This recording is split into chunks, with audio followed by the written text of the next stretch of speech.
আসসালামু আলাইকুম। তো আজকে তোমাদের জন্য বস্তুর উপর তাপের প্রভাব অর্থাৎ আমাদের ফিজিক্সের ৬ষ্ঠ নাম্বার চ্যাপ্টার, এই চ্যাপ্টার নিয়ে কিন্তু আলোচনা করব। তো এই চ্যাপ্টারটা বোঝার ক্ষেত্রে আমরা কিছু বেসিক পড়বো, বুঝতে পারছি কী করবো, কিছু বেসিক পড়বো যেগুলো আমরা বেসিকটা না জানলে আমরা কিন্তু চ্যাপ্টার নিয়ে কিন্তু আসলে কোনো কিছু বুঝতে পারবো না। ঠিক আছে, তো আমরা তাহলে বেসিক নিয়ে তাহলে আলোচনা করি। ঠিক আছে, আচ্ছা আচ্ছা বলো তো তাপ কি?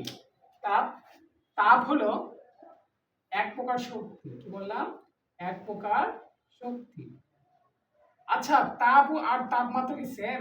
বললাম তাপ ও তাপমাত্রা কি সেম? সেম না। কেন? কেন তাপমাত্রা হলো জাস্ট মুভ করে, মানে আমি এখানে আছি, এখান থেকে সামনের দিকে মুভ করলো, অর্থাৎ তাপমাত্রা কিন্তু এরকম হয়। ধরলাম T1 থেকে হয়ে গেছে আমার T2, অর্থাৎ তাপমাত্রা হলো আমার কি করে বলতো, এক জায়গা থেকে আরেকটা জায়গাতে কি করে বলতো, মুভ করে। ঠিক আছে, তো এটা নিয়ে কিন্তু অনেকে বুঝতে পারে না যে আসলে তাপ কি আর তাপমাত্রাটা কি, বুঝতে পারছো? আচ্ছা, এখন আমরা যদি বলি যে এক ক্যালোরি সমান কত জুল, বলো তো? এক ক্যালোরি 1 ক্যালোরি সমান কত জুল বলো তো? 1.2 জুল। কথা বলো তো, এটা মুখস্থ করবা, এটা তোমাদের কিন্তু এমসিকিউ পরীক্ষাতে আসে, বুঝতে পারছো? তো বললাম তো, বলো তো এক ক্যালোরি সমান কত জুল বলো তো? 4.2 জুল। ঠিক আছে, ক্লিয়ার? আচ্ছা, এখন পড়বো আমরা তাপমাত্রিক ধর্ম।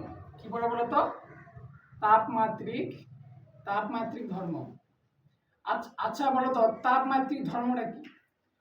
তাপমাত্রিক ধর্মটা হলো যে তাপমাত্রার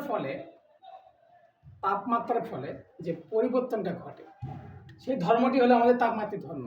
অর্থাৎ আমাকে যদি এখানে যদি আমার আগুন আমি ঠেকাই, তাহলে আমার তো শরীরে আমার তো একটু হলে তো চেঞ্জ হবে, তাই না?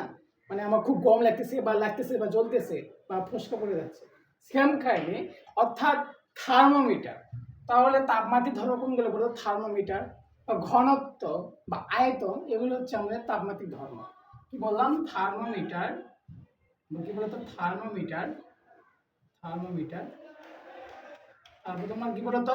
আয়তন, এগুলো আমাদের সব হচ্ছে এগুলো, আর তারপরে আছে ঘনত্ব, আছে চাপ আছে, এগুলো সব হচ্ছে আমাদের তাপমাত্রিক ধর্ম। অর্থাৎ তাপমাত্রার ফলে যে পরিবর্তন হয়, অর্থাৎ দেখো থার্মোমিটার দিয়ে কি আমরা তাপমাত্রা মাপি না? অর্থাৎ আমার গায়ে আমি একটা মানুষ, মানুষের স্বাভাবিক তাপমাত্রা কত বলতো? 98.4 না, ফারেনহাইট। অর্থাৎ আমার 98.4 থেকে যদি বেশি হয়ে যায়, তাহলে আমার গায়ে জ্বর আসে না। তো অর্থাৎ তাপমাত্রার ফলে যে পরিবর্তন ঘটতেছে না, সেটি হলো আমাদের তাপমাত্রিক ধর্ম। ঠিক আছে, ক্লিয়ার? এখন আমরা যেটা নিয়ে আলোচনা করব, সেটা হলো থার্মোমিটার। এই চ্যাপ্টারের মেইন কাহিনী হলো থার্মোমিটার। কি বললাম? থার্মোমিটার। কি বলতো? থার্মোমিটার। থার্মোমিটার আসলে কি? তো থার্মোমিটারকে তোমাদের ক্লাস এসএসসি লেভেলে আমাদের কিন্তু দেওয়া আছে কি জানো? একটা তোমার দেওয়া আছে সেলসিয়াস। কি দেওয়া আছে বলো তো? সেলসিয়াস। আরেকটা তোমার দেওয়া আছে তোমার ফারেনহাইট, আরেকটা দেওয়া আছে কেলভিন। কি বললাম? কেলভিন। অর্থাৎ এখন আমরা এই জিনিসটা পড়বো, সেলসিয়াস পড়বো, ফারেনহাইট পড়বো, কেলভিন পড়বো। আরও আছে র্যাঙ্কিন আছে, রোমান আছে। এটা এটা তোমাদের কিন্তু এসএসসি লেভেলে নাই, এটা কিন্তু ইন্টার লেভেলে আছে। ঠিক আছে, তো আমরা এই তিনটা নিয়ে আলোচনা করি তাহলে।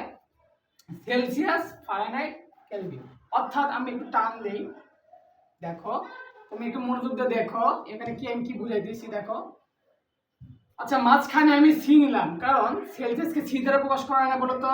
সি দ্বারা প্রকাশ করা হয়, এবং ফারেনহাইটকে এফ দ্বারা প্রকাশ করা হয়, কেলভিনকে কে দ্বারা প্রকাশ করা হয়, তাই না? বলো তো, বুঝতে পারছো?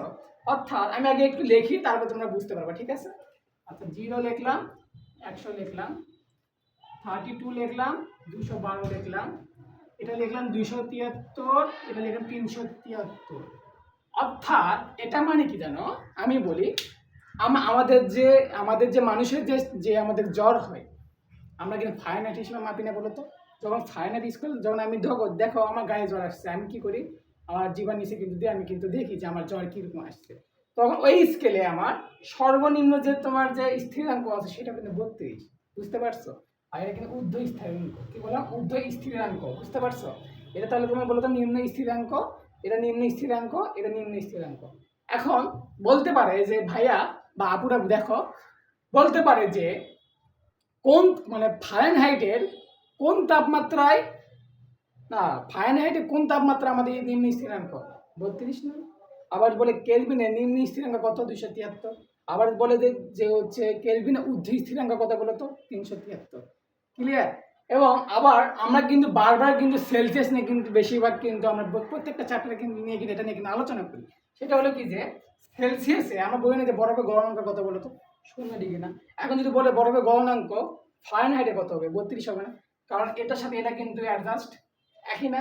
এখন যদি বলে যে বরফের গলনাঙ্ক কেলভিনে কত হবে 273। ঠিক আছে, ক্লিয়ার? আচ্ছা, আশা করি বুঝতে পারছো। তা এখান থেকে যে সূত্রটা নিয়ে আমরা আলোচনা করব, সে তো এই সূত্র নিয়ে আমরা পরের লেকচারে আলোচনা করব। তো আল্লাহ হাফেজ, আসসালামু আলাইকুম।